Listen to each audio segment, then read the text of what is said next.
What person in history would you take out for dinner and why? Just anybody? Like, could it be a comedian? George Washington.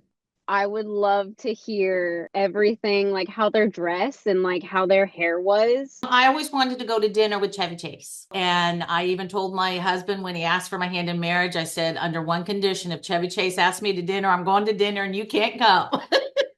I would take him to maybe like Carrabba's just because I love their lasagna. I would take him to this restaurant in Colorado that is entertaining. It's Mi Pueblo. It has divers. It has all kinds of shows going on.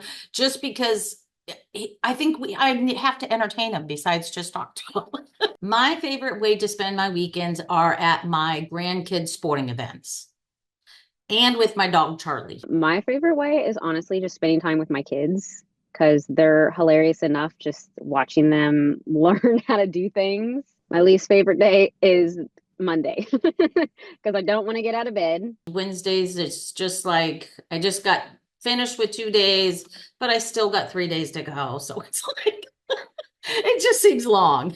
I would probably say I have seen at least Toy Story probably 15 plus times just because of my son. Probably 25, 30 times is Grease.